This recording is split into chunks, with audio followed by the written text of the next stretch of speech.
පින්නතුනි අද ධර්ම දේශනාවේ මාතෘකාව හැටියට මම යොදාගන්න කල්පනා කළේ පේතවත්තු පාලියේ සඳහන් වන නාග කියන පේතවත්තුව. මේ පේතවත්තුව මූලික කරගෙන අපි ධර්මකාරණා ටිකක් සාකච්ඡා කරමු. අපේ බුදුරජාණන් වහන්සේ සවැත් නුවර ජේතවනාරාමේ වැඩ ඉන්න කාලේ එක්තරා බ්‍රාහ්මණ ප්‍රේත යුවලක් අරමුණු කරගෙන තමයි මේ පේතවත්තුව දේශනා කොට වදාළේ. ඒ මොනවාගේ කාරණාවක් මුල් කරගෙනද කියන කාරණාව අපි මුලින් ටිකක් සාකච්ඡා කරමු. අපේ පින්නතුන් අහලා තියෙනවා සංකිච්ච සාමණේරයන් වහන්සේ ගැන. සංකිච්ච සාමණේරයන් වහන්සේ අපේ ශාසනයේ බොහෝම චිර ප්‍රසිද්ධ මහරහතන් වහන්සේ නමක්. සසර බොහෝම කුසල් තිබුණ කෙනෙක්. මහා කුසල් තිබුණ කියනකොට ඒකට හේතුවක් හැටියට සිහිපත් කරුත් මාතෘ ගර්භයේ ඉන්න කාලේ අම්මා මරණයට පත් වෙනවා. ඉතින් හැමෝම හිතන්නේ ඒත් එක දරුවත් මැරුණා කියලා. අම්මගේ දේහය ආදාහනය කළා. නමුත් ඒ දරසෑයෙත් ඒ දරුවා දැවෙන්නේ නැතුව ඉඳලා තිබුණා. සියලු දෙනාම ගිහිල්ලා බලනකොට පස්සේ ගියේ සෑයි ගින්දර ටික එකතු කරන්න. ශරීරයේ ඉහළ කොටසත් පහළ කොටසත් හොඳටම දැවිලා අම්මගේ. නමුත් කුස ඉතුරු වෙලා. ඉතින් එහෙම මහ ගිනි මැලයක් ඇතුලේ ඉඳලා ජීවිතය ආරක්ෂා කරගන්න තරම් සසර පින් කරපු කෙනෙක්. අපේ බුදුරජාණන් වහන්සේ පස්සේ කාලේ භාග්‍යතුන් වහන්සේ ළඟට කමඨහං ගන්න ආපු භික්ෂුන් වහන්සේලා 39කට කර්මස්ථාන ලැබලා දීලා භාවනාව සඳහා කොහාටද මොන ආරණ්‍යයටද වඩින්නේ කියලා අහපුවම උන්වහන්සේලා සඳහන් කළා තමන් වහන්සේලා වඩින්න බලාපොරොත්තු වෙන ප්‍රදේශයේ. ඊළඟට භාග්‍යතුන් වහන්සේ අරමුණු කරලා බලනවා ඒ ප්‍රදේශයේදී මේ භික්ෂුන් වහන්සේලාට කරදරයක් වෙනවද? ඒක භාග්‍යතුන් වහන්සේගේ සාමාන්‍ය සිරිත. ඇත්තට මේ භික්ෂුන් වහන්සේලාට ජීවිත අනතුරක් තියෙනවා. නමුත් ඒ අනතුරෙන් උන්වහන්සේලා නිදහස් කරගන්න මොකද්ද කරන්න ඕනි? භාග්‍යතුන් වහන්සේ ඒ භික්ෂුන් වහන්සේලාට ඒ ගැන කාරණාව සඳහන් කළේ නැහැ. නමුත් උන්වහන්සේලාට සඳහන් කළා සාරිපුත්තයන් වහන්සේ මුණ ගැහිලම යන්න කියලා. සාරිපුත්තයන් වහන්සේ උන්වහන්සේලාගෙන් අහනවා ඔබ වහන්සේලා මෙහාට ආවේයි කියලා. ඒතර උන්වහන්සේලා සඳහන් කරනවා ස්වාමීනි අපි දන්නේ නැහැ. නමුත් භාග්‍යතුන් වහන්සේ අපිට සඳහන් කළා සාරිපුත්තයන් වහන්සේ මුණ ගැහෙන්න කියලා. සාරිපුත්තයන් වහන්සේ කල්පනා කළා නිකන් නිකරුණේ මංගාවට කවුරුවත් එවන්නේ නැහැ බුදුරජාණන් වහන්සේ. උන්වහන්සේලාගෙන් මේ ඇහුවා කරුණු කාරණා. ඉතින් කර්මස්ථාන අරගෙන භාවනාව දියුණු කර ගැනීම සඳහා අහවල් ප්‍රදේශයට යන බව දැනුවත් කළා. ඒ වෙලාවේ ඇහුවා ඔබ වහන්සේලා ළඟ සාමණේර නමක් කවුරුවත් ඉන්නවද? නෑ ස්වාමීනි. ආන්ගේ වෙලාවේ සඳහන් කළා එහෙනම් මේ සාමණේර නම එක්ක යන්න. එතකොට මේ සාමණේර නම සංකිච්චයන් වහන්සේ. අවුරුදු 7යි වයස. හැබැයි රහත් වෙලා ඉන්නේ. ඒ බව අර භික්ෂුන් වහන්සේලා කවුරුත් දන්නේ නැහැ. උන්වහන්සේලා සඳහන් කළා මේ පුංචි දරුවෙක් එක් කරගෙන ගිහිල්ලා අපිට භාවනා කරනවට වඩා වෙන්නේ උන්වහන්සේ රැක බලා ගන්න. ඒ හින්දා අවශ්‍ය නැහැ ස්වාමීනි කියලා. නමුත් මතක් කළා භාග්‍යතුන් වහන්සේ ඔබ වහන්සේලා මංගාවට එවලා තියෙන්නේ මේ කාරණාව උදෙසා තමයි. උන්වහන්සේ එක්ක යන්නේ. ඊට පස්සේ එක්ක ගියා. ඉතින් ඔය කැලෑවේ භික්ෂුන් වහන්සේලා ගොදුරු ගමක් ආසන්න තැනක තමයි වාසය කරන්නේ. පිඬුසිඟාගෙන වැඩලා ඒ අහල තියෙන ගම් යූරක වැලි තලාවල වාඩි වෙලා දන් වළඳනවා.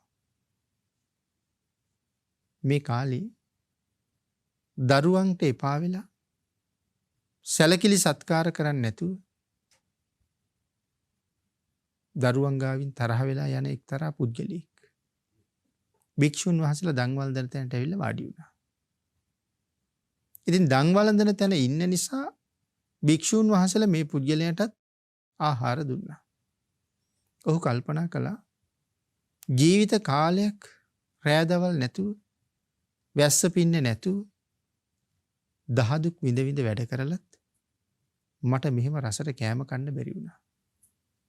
නමුත් මේ භික්ෂුන් වහන්සේලා හේනක් කුඹුරක් මොකවත් කරන්නෙත් නැහැ. රැකී රක්ෂාවක් කරන්නෙත් නැහැ. නමුත් උන්වහන්සේලා හැමදාම මෙහෙම රසට වළඳන වේදී. උන්වහන්සේලා ඇසුරේ හිටියොත් මටත් හැමදාම රසට කෑම ලැබෙයි. ඉතින් කොහොම හරි සංඝයාට උපස්ථාන කරනවා කියලා පොරොන්දු වෙලා ළඟ ඉන්නවා. දැන් හොඳට ආහාර පාන වළඳලා දැන් අර වැහැරිලා ගිහිල්ලා තිබිච්ච ශරීරය හොඳට පුෂ්ටිමත් දැන්. හයිය හත්තිය හොඳට ලැබිලා. දැන් ආයේ දරුවෝ මතක් වෙනවා. දැන් භික්ෂුන් වහන්සේලාට සඳහන් කළොත් ගිහින් එන්නම් කියලා අවස්ථාව නොලැබෙයි කියලා හොරෙන්ම යනවා. යනකොට කැලේදී හොරුන්ට අහු වෙනවා. හොරු ලෑස්ති වෙනවා මේ පුද්ගලයා මරලා බිලි පූජාවක් තියන්න. ඉතින් උපක්‍රමශීලීව කතා කරලා කියනවා හොරුන්ට මං වාගේ වයසක ජරා ජීර්ණ වෙච්ච මිනිහෙකුගේ ලෙයින් දෙවියන් පුදන්න එපා. ඒ ලේවලට දෙවියොත් කැමති වෙන එකක් නෑ ඉච්චර. හැබැයි එහෙම නෙමෙයි.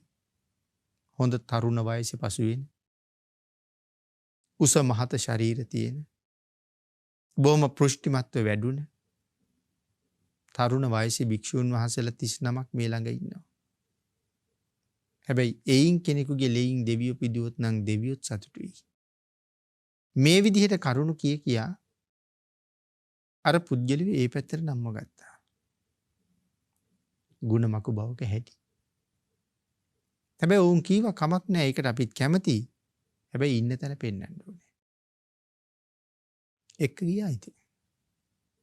ගිහින් බලහම කවුරුත් නැහැ. ඉතින් ඒ වෙලාවේ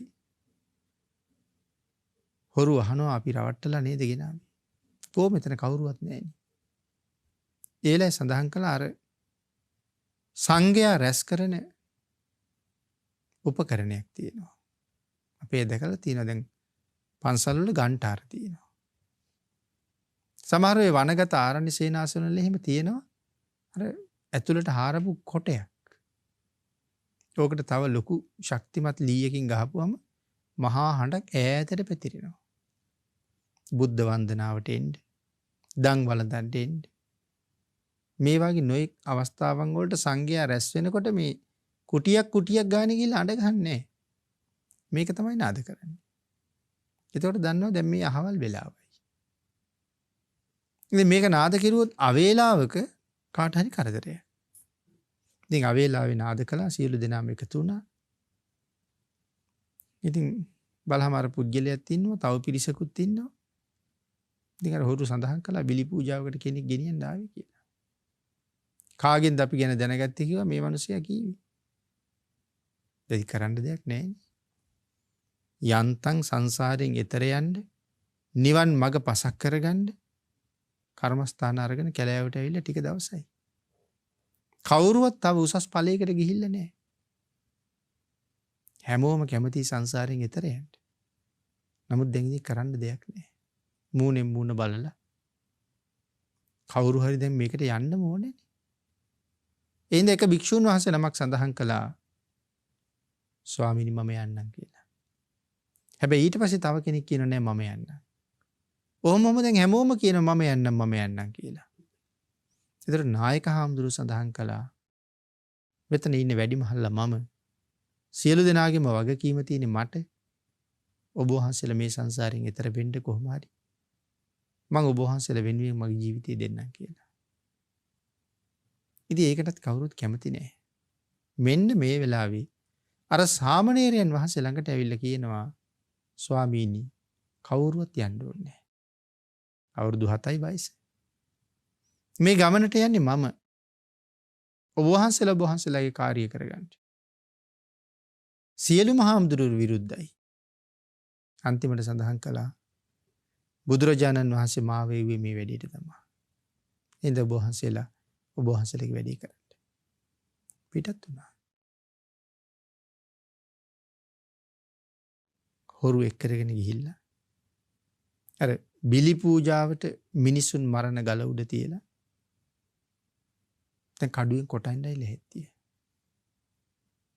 නමුත් මේ හාමුදුරුවන්ගේ මූණේ කිසිම බය ජනක ඉරියව්වක්වත් නැහැ. බයක් කියන හැඟීමක්වත් මූණේ නැහැ. ඒ වදකයට පුදුමයි.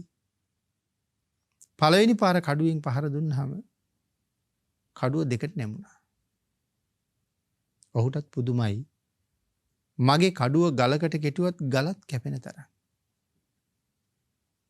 නමුත් මේ මොකද්ද වුනේ? නැවත කඩුව දිගෑරලා ආයි කඩුව මෝහත් කරලා දෙවනි පාර පහර දුන්නාම කඩුව මිට ළඟට ඇඹරිලා ගියා. බය වුණා වදකයා. කඩුව වීසි කළා. උන්වහන්සේ ළඟ දන ගහලා වැටුණා. අනේ ස්වාමීනි මම මේ ගල උඩ තියලා කී දෙනෙක් මරලා තියනවද? හැමෝම කඩුව දැක දැක මගේ පය පාමුල වැටිලා ජීවිතේ ඉල්ලනවා. නමුත් ඔබ වහන්සේ ළඟ බය තියෙන පාටක්වත් නැහැ. ස්වාමීනි මරණය දිහා බලාගෙන hina වෙන විදිහ මටත් කියලා දෙන්න කිව්වා. අනික සියලු දෙනාම එකතු වුණා. එහෙනම් ඒ ක්‍රමයේ මම කියලා දෙන්නම් යම් මගෙත් එක්ක කියලා එක ගියා. යන ගමන් අර හාමුදුරුවන්ට කතා කළා මොකද කාගේවත් භාවනාවක් නැහැ. මේ පුංචි දරුවා මරන්න ඇරලා කොහොමද හිත හදාගෙන භාවනා කරන්නේ? කතා කරලා කිව්වා ස්වාමීනි භාග්‍යතුන් වහන්සේ මම යම් කාරණාවකට එව්වද ඒ කාරණාව මං කළා. දැන් ඔබ වහන්සේලාට කරදරයක් නැහැ. පුළුවන් නම් කරදරකාරී සංසාරයෙන් ඈතර යන්න උත්සාහ කරන්න. මම මේ ඇයිත් එක්ක යනවා. 500 දෙනාම මහාන කළා. බුදුරජාණන් වහන්සේ ගාවට එක්ක ගියා. භාග්‍යතුන් වහන්සේ ඒ අයට කර්මස්ථාන දුන්නා. 500 දෙනාම රහත් වුණා. අවුරුදු 20ක් සම්පූර්ණ වුණාම සංකිච්ඡයන් වහන්සේත් උපසම්පදාව ලැබුවා. බුදුරජාණන් වහන්සේගෙන් අවසර ඉල්ලගෙන ඉසිපතනේ වස් සමාදන් වුණා. අර 500 දෙනත් එක්ක ගියා. ඉසිපතනේ වස් සමාදන් වෙච්චාම ඒ ප්‍රදේශයේ දායක පිරිස් හැමදාම දන් දෙන්න බාරගත්තා. මෙතෙන්ට එනවා තරුණ උපාසක මහත්තයෙක් බණ අහන්න. ඔහුත් දවසක් ඇවිල්ලා දිනපතාම දන් දෙන්න ඕනේ කියලා අවස්ථාවක් ඉල්ලගත්තා. මේ තරුණ උපාසක මහත්මයාගේ ඉන්නවා බොහොම හිතවත් මිත්‍රයෙක්. හැබැයි ඔහු බ්‍රාහ්මණ වංශිකයි. බෞද්ධයෙක් නෙමෙයි. බණ අහන්න ඇවිල්ලා සංකිච්ඡ සාමණේ රහතන් වහන්සේ පිළිබඳව පැහැදිලා ධර්මයේ ගැන පැහැදිලා හිටියා. එක දවසක් අර මිත්‍රයා කියනවා යාළුවේ මමත් හැමදාම දන් දෙනවා. ඔබත් දානයක් දීපන්කෝ කියලා. සඳහන් කළා ශ්‍රමණ බවත් ගෞතමයන්ගේ ශ්‍රාවකයන්ට දන් දීලා අපිට පුරුදු නැහැ කියලා. ඒ බ්‍රාහ්මණ වංශේ කියුනේ වෙනත් පිරිසක්. ඒලා ඇහුවා මේ එහෙනම් මට දා කෑම වේලක් දෙන්න බැරිද උඹට කියලා. ඔබට නොදී කොහොමද? ආයෙ මතක් කළා එහෙනම් මට දෙන කෑම ටික එක හාමුදුරු කෙනෙකුට දෙන්න කියලා. හා කීවා. පහුවදා උදේම ගෙදර දානි හදලා එක භික්ෂුන් වහන්සේ නමක් එක්කරගෙන ගිහිල්ලා වැළඳෙව්වා. දැන් ඒක හැමදාම කරනවා. දැන් ඒක දැකලා ඒ බ්‍රාහ්මණ තරුණයාගේ මල්ලිත් ඒ පැත්තටම හැරුණා. නංගිත් ඒ පැත්තටම හැරුණා.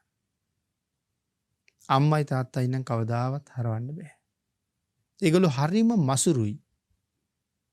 ඒ වගේ මිත්‍යා දෘෂ්ටිකයි.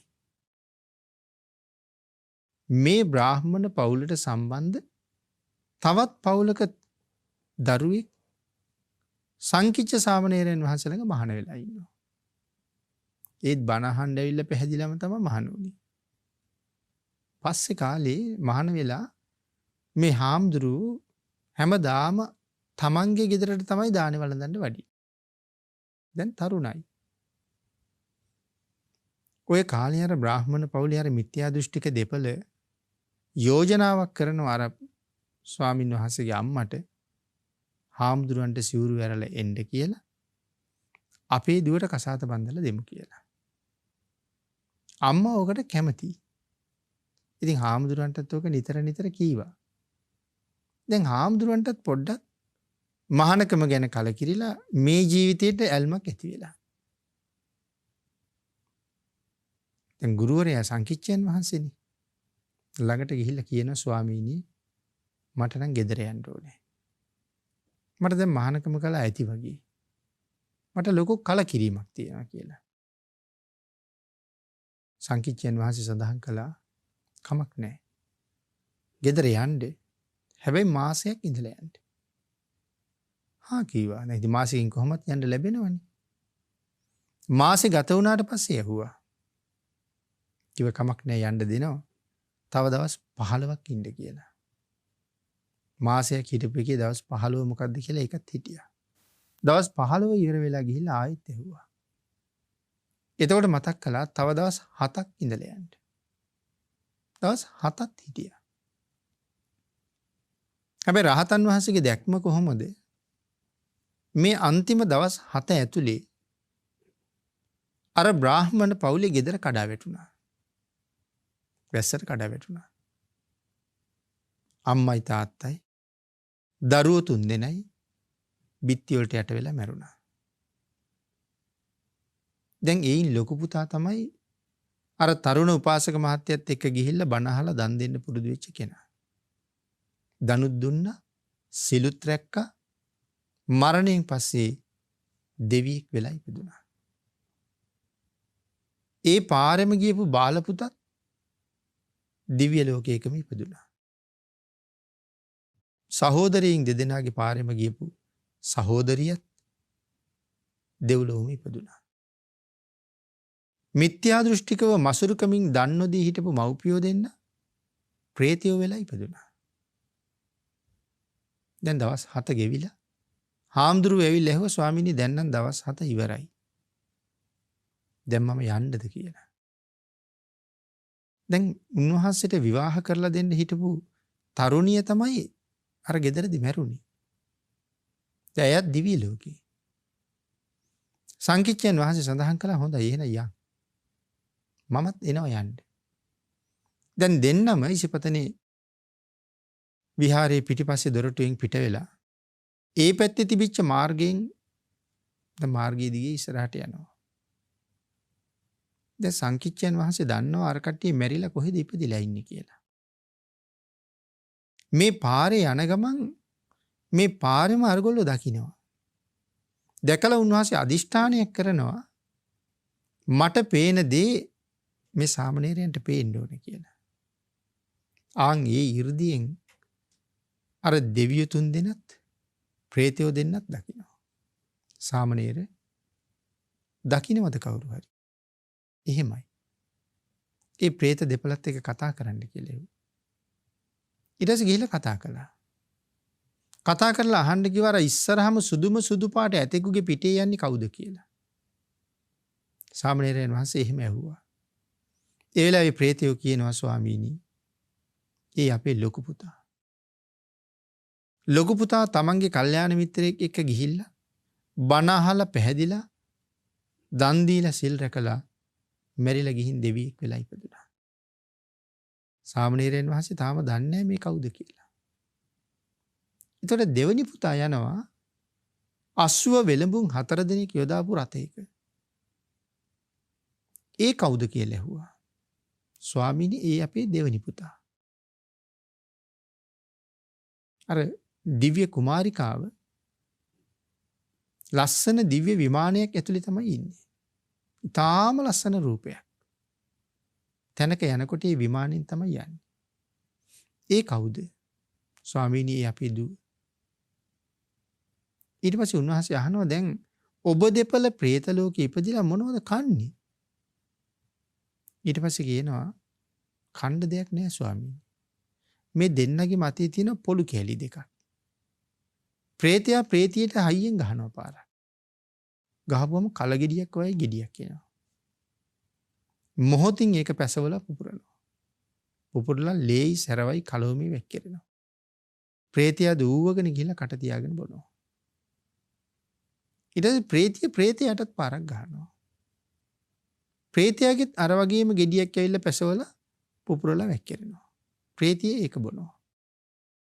කියනවා ස්වාමීනි මේ කුණු වෙච්ච ලේ සැරව තමයි අපි දෙන්න බොන්නේ. කැමැත්තෙන් බොනවා නෙමෙයි. කරන්න දෙයක් නැති හින්දා බොනවා.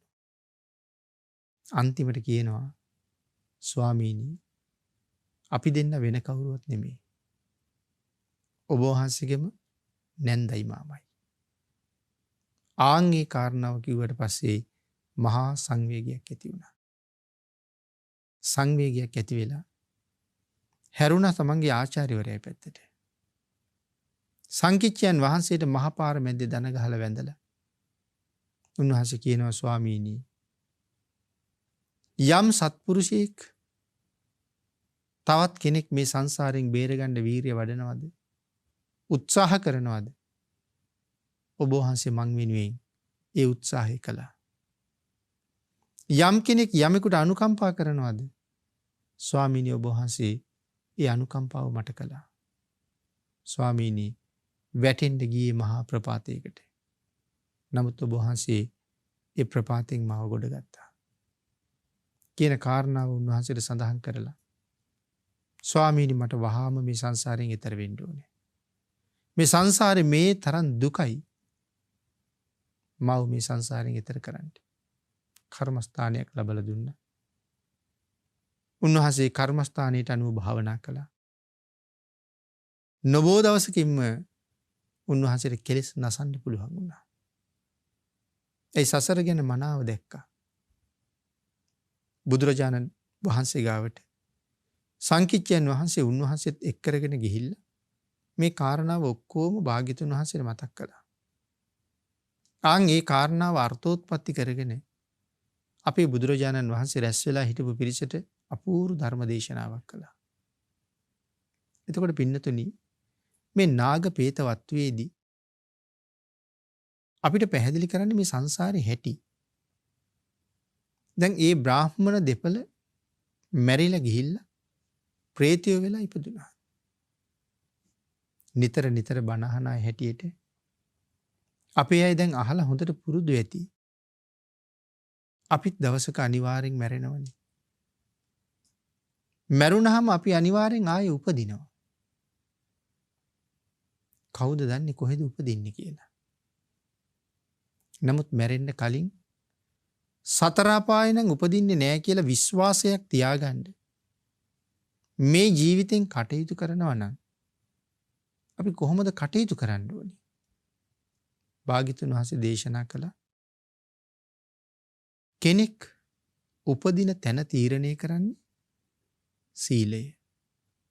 සීලය තමයි උපදින තැන තීරණය කරන්නේ. ඉපදුන කෙනාට ලැබෙන්න ඕන දේවල් තීරණය කරන්නේ දානය. එතකොට දැන් අර പ്രേත දෙපළ බ්‍රාහ්මණ කාලේ දන් දුන්නෙත් නැහැ, සිල් රැක්කෙත් නැහැ. പ്രേතයෝ වෙලා ඉපදිලා දැන් പ്രേත අපායේ අනන්ත දහදුක් විඳිනවා.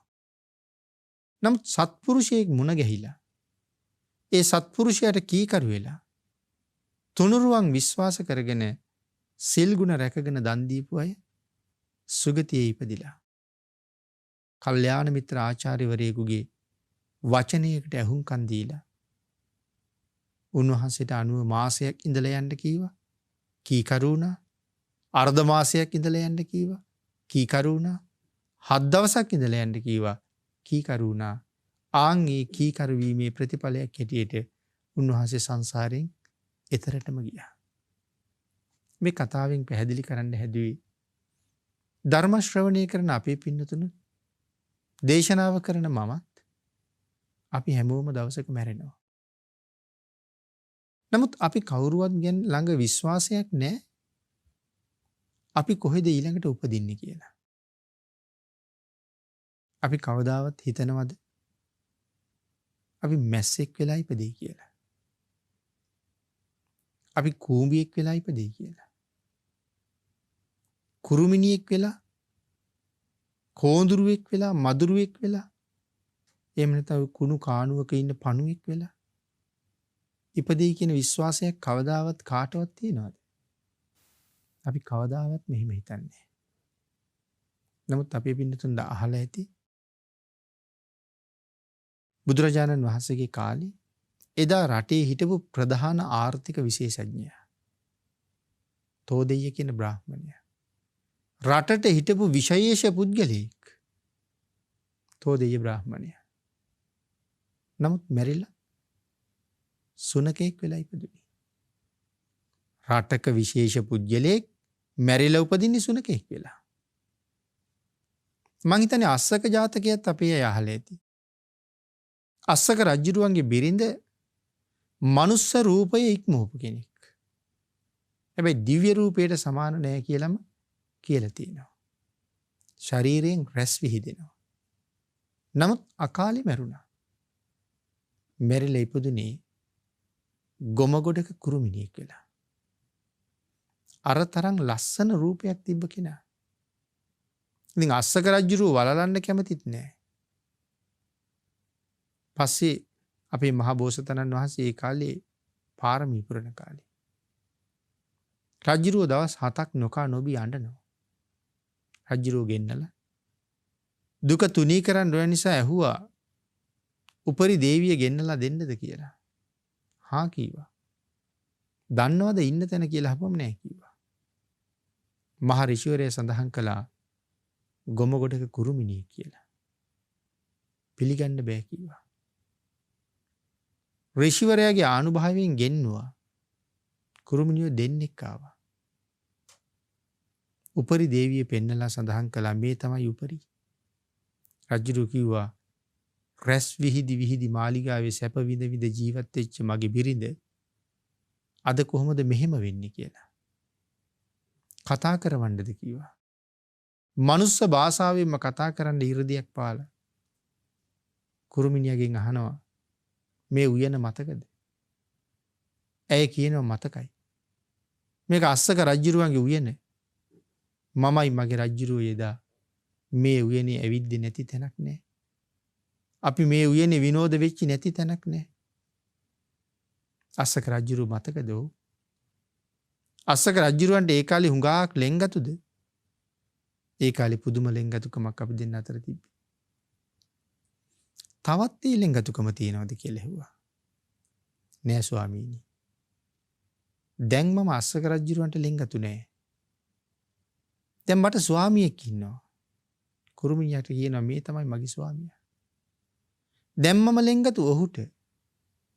මට දැන් ඕනනම් අස්සක රජුරුවන්ගේ ලේ අරගෙන මගේ කුරුමිනි ස්වාමියාගේ පාද සෝදන්නත් පුළුවන් කියලා.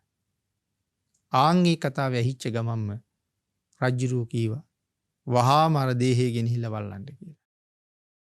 ඒ එදා හැටි. මේ මෙදා හැටි. මේක තමයි සංසාරේ හැටි. අද අපි මෙහෙම හිටියට හෙට අසූචි ගොඩක් උඩ ඉහෙඳ මැස්සෙක් වෙන්න පුළුවන්. කර්මය ඊටාම සියුම් තැන විපාක දෙනවා. මේ ජීවිතයේ ඔබත් මමත් යම් වරදක් කරනවද? පින්නතුනි ඒ වරද මේ සංසාරේ දවසක අනිවාර්යයෙන්ම විඳින්නම වෙනවා. ප්‍රාණඝාතයක් වේවා, හොරකමක් වේවා, මොකක් හරි ස්ත්‍රී දූෂණයක් වේවා, මුසාවක් වේවා, රාරක්කු පානයක් වේවා. මතු සංසාරේ ප්‍රතිවිපාකයේ බලාපොරොත්තු නම් ඒ ප්‍රතිවිපාකයට කැමති නම් පස්පව් දස කුසල් කළාට කමක් නැහැ. හැබැයි හැම එකකම කර්මය මේ සංසාරේ පිටිපස්සෙන් අනිවාර්යයෙන්ම එනවා. ඊටාම සියුම් කර්මයේ පවා එනවා. අපි අහලා ඇති මණ්ඩබ්බි තාපසතුමාගේ කතාව. මණ්ඩබ්බි තාපසතුමා උල තියෙනවා. උල තියන්න ගියහම ඉස්සරලාම උල තියන්නේ කිහිරි උලක. උල බහින්නේ නැහැ. ඊළඟට උල තියෙන කොහොඹ උලක. උල බහින්නේ නැහැ. ඊට පස්සේ උල තියෙන යකඩ උලක. ඒක බහින්නෙත් නැහැ. මණ්ඩබ්බි තාපසතුමා කල්පනා කළා උල් 3ක ඉඳෙව්වා. එකක්වත් ඇතුළට බහින්නේ. නමුත් මේගොල්ලෝ මාව උල තියෙන අදහස අත්හැරලත් නැහැ. මගේ සංසාරේ මොකක් හරි කර්මයක්ද? බලහම අතීත කර්මයක් ජාති ස්මරණ ඥානයෙන් වැටුණා. අතීතේ තාත්තා වඩු බාස් කෙනෙක්. තාත්තා කොබෝ නීල ලීයක් රහින වෙලාවේ ඒකෙන් ගැලවිච්ච කෙන්දක් අරගෙන මැස්සෙක් අල්ලලා උල තිබ්බා. අර ඇතුළට ගියපු උල් කෑල්ල මැස්සගේ ඇතුලේ කැඩුනා. මැස්සට ඒකේ හානියක් වුණේ නැහැ. මැස්සා ජීවිත කාලෙම ජීවත් වෙලා මැරුණා. මැස්සගේ ආයු කාලේ ඉඳලා මැස්සා මැරුණා. හැබැයි උල ඇතුලේ තිබ්බ නිසා නෙමෙයි මැරුණේ. මණ්ඩබ්බේ තාපසතුමා සඳහන් කළා ඔබලට මං උල තියන්න ඕන නම් කොබෝ නීල උලක් ගෙනල්ලා උල තියන්න කියලා. කොබෝ නීල උලේ උල තියහම උල ටික ටික ඇතුලට යනවා. පස්සේ ඉතින් රජුරු ඇවිල්ලා කරුණු කාරණා දැනගෙන තාපසතුමා බේර ගන්න ඕනේ කියලා ගලවනවා. රජුරුවමයි නියම කළේ උල තියන්න කියලා. විමසුවේ නෑ මොකක්ද හේතුව කියලා. පස්සේ ඇවිල්ලා ගලවන්න කියනවා. ගැලෙව්වට උල ගැලවෙන්නේ නෑ.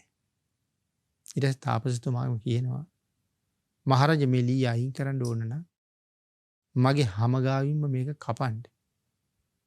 නැතුව නම් ගලවන්න බෑ කියලා. ලීය කැපුවා. මුළු ජීවිත කාලෙම අර උලැංග ඇතුළේ. ඒ නිසා ආනි මණ්ඩබ්බිය කියලා ප්‍රසිද්ධ වුණා. එතකොට මොකක්ද හේතුව? මැස්සා උල තියපු නිසා තමන්ට උල උඩ ඉන්න සිද්ධ වුණා. උල ඇතුලේ කැඩුනා. තමන්ගෙත් උල ඇතුලේ කැපුවා. මැස්සා මැරුණේ උල හින්දා නෙමෙයි. තාපසතුමා ජීවිතෙන් සමුගන්නෙත් ඒ උල නිසා නෙමෙයි. නමුත් ජීවිත කාලෙම උල් කැල්ල ඇතුලේ. අපේ ශාසනයේ හිටිය උත්තර කියලා සාමණේර කෙනෙක්. සරියුත් මහරහතන් වහන්සේගේ ශිෂ්‍යයෙක්. ඒත් ඇමතිවරයෙක් කොහොඹ උලක උල තියන්න කියනවා. පස්සේ බුදුරජාණන් වහන්සේ ළඟට වඩිනවා. උල උඩ ඉන්නකොටම ධර්ම දේශනා කරනවා. උල උඩම සෝවාන් වෙනවා. නමුත් ඇයි උල තිබ්බේ? සංසාරික භවයක කොහොම නැට්ටක් අරගෙන මැස්සේ කුල තියලා. ඒ කර්ම විපාක දෙන්නේ. ඒ නිසා කොහොම ලීයේමයි උල තියන්නේ. හැබැයි තවත් හේතුවක් කියනවා. තමන්ගේ අම්මට බැනලා තියෙනවා. පුළුවන් වෙච්ච දවසක ඔබ උල තියනවා කියලා. මේ කර්ම දෙකම බලපෑවා කියලා කියනවා. අම්මට කියන වචනයත් සුළුපටු නෑ. අම්මට තාත්තට කියන වචනත් මේ සංසාරේ අපිට අති දීර්ඝ කාලයක් විපාක දෙනවා. සැලකිලි සත්කාරත් එහෙමයි. නොසැලකිල්ල වදහිංසාව ඒකත් එහෙමයි. අබුද්ධෝත්පාද කාලෙක සක්‍ර දේවේන්ද්‍ර වෙන්න පාරමිතා පුරපු මගමානවකතුමා පාරමිතා 7ක් පුරනවා සක් දෙවිඳු වෙන්න. එයින් එක පාරමිතාවක් දිවි හිමියෙන් මව්පියන්ට සලකනවා කියන එක. මව්පියෝ මේ ලෝකයේ තරම් උත්තරීතර වස්තුවක්. මව්පියන් පිළිබඳව කියන වචනයත් පිළිපදින වැරදි ක්‍රමයක් සංසාරේ අනිවාර්යයෙන්ම අපිට විපාක දෙනවා. ඒකේ තරම්ම භයානක කාර්යයක්. නමුත් මේ උතුම් මනුස්ස ජීවිතේ අපිට ලැබිලා තියෙන වෙලාව බුද්ධෝත්පාද ශනේක මනුස්ස ජීවිතේ ලැබිලා තියෙන වෙලාව මේ සංසාරේ කොයිතරම් උපදින්න ඇද්ද බුද්ධෝත්පාද නැති කාලවල. සීලයක් ගුණයක් දන්නේ පින්කමක් කරන හැටි දන්නේ දානයක් මානයක් දීලා නැහැ දෙන්න දන්නේ නැහැ. එහෙම සසර ඉපදිලා අපි කොයිතරම් පව් කරලා සතර අපායවල දුක් විඳින්නේ නැද්ද? මොන තරම් කලාතුරකින්ද බුද්ධෝත්පාද කාලයක ඉපදෙන්න ලැබෙන්නේ?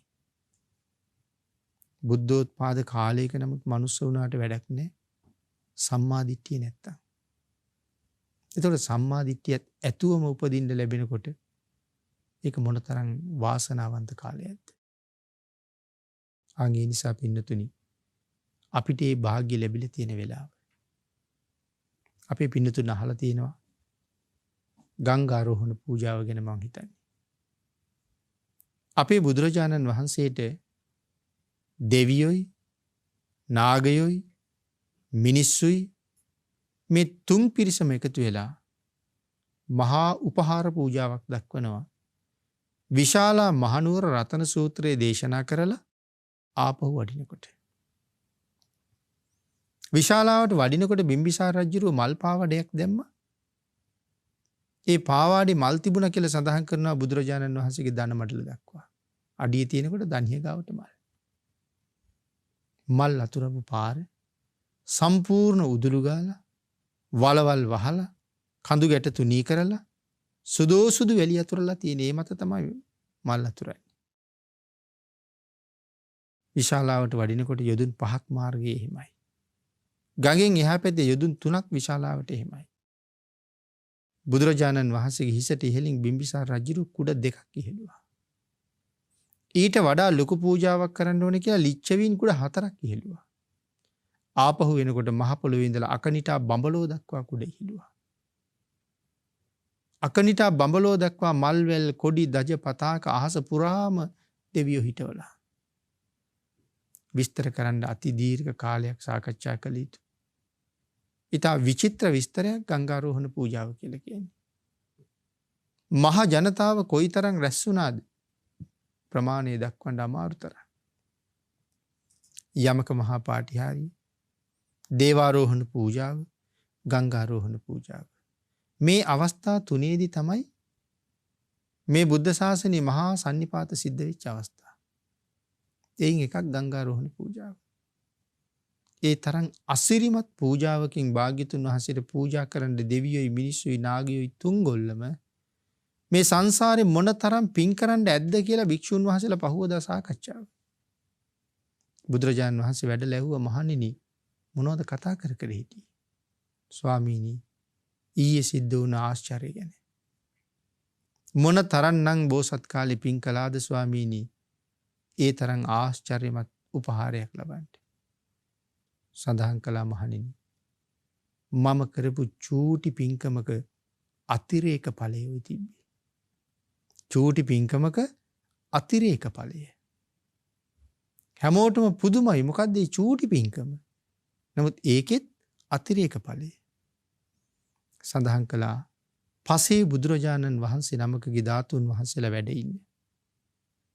චෛත්‍යයේ මළුවේ තිබිච්ච තනකොළ ටික මම ගැලෙව්වා. ගඟෙන් වැලි ගෙනල්ලා මළුවේ වැලි ඇතුරුවා. කෙන්ඩියෙන් පැන් ගෙනල්ලා මළුවට පැන් ඉස්සා. කැලෙන් මල් කඩාගෙන ඇවිල්ලා චෛත්‍යයට පූජා කළා. මගේ කුඩේ කොත් කැරල්ලට උඩින් හිටෙව්වා චෛත්‍යයට හේවන වැටෙන්න. මගේ උතුරු සළුව හොදලා චෛත්‍ය ළඟ කොඩියක් කැටියට තිබ්බා. වනමල් පූජා කරපු නිසායි දන මඩල දක්වා මල් පාවඩ දෙන්නේ. සුදු වැලි අතුරපු නිසායි යොදුන් 8ක් මාර්ගයේ සුදු වැලි වලින් සැරසුයි. වැලි උඩට පැන් ඉහපු නිසායි විශාලාවට වඩිනකොට ධාරානිපාත පොකුරු වෙහි වෙස්සේ. චෛත්‍යයේ කුඩේ ඉහළපු නිසායි අකනිටා බඹලෝ දක්වා කුඩ ඉහළුයි.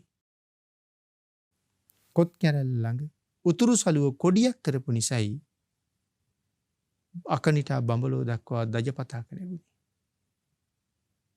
සඳහන් කළා මම කරපු පූජාවේ අතිරේක ඵලය. එතකොට පින්නතුනි ඒ පසේ බුදුරජාණන් වහන්සේගේ ධාතුන් වහන්සේට පූජා කරලා මේක ලෞතුරා භාග්‍යතුන් වහන්සේ වැඩ ඉන්න කාලේ සරුවඥ ධාතුන් වහන්සේලා දරාගත්ත සෑයවල් බැලූ අතේ මේ රටේ පිරීලා. අපේ රට හුඟක් ව්‍යසන කරදර වලින් අඩු රටක්. ස්වාභාවික විපත් වලින් අපි හුඟක් රැකවරණේ තියෙන රටක්. නමුත් මිනිස්සු කරන අපරාධත් එක්ක දෙවියන්ගේ අකමැත්තත් එක්ක අපිට එන්න තියෙන කරදර නම් මං හිතන්නේ බොහොමයි. මහ පොළොව හොලවලා අපට හානි නොකරන්න ප්‍රධාන හේතුව මහ පොළොවෙන් පටන් අරගෙන අහස් කුස දක්වා සුදෝසුදුවට නැගිච්ච භාග්‍යතුන් වහන්සේගේ ධාතුන් වහන්සේලා දරාගත්ත සෑයවල් මේ රටේ හැම තැනම තියෙනවා.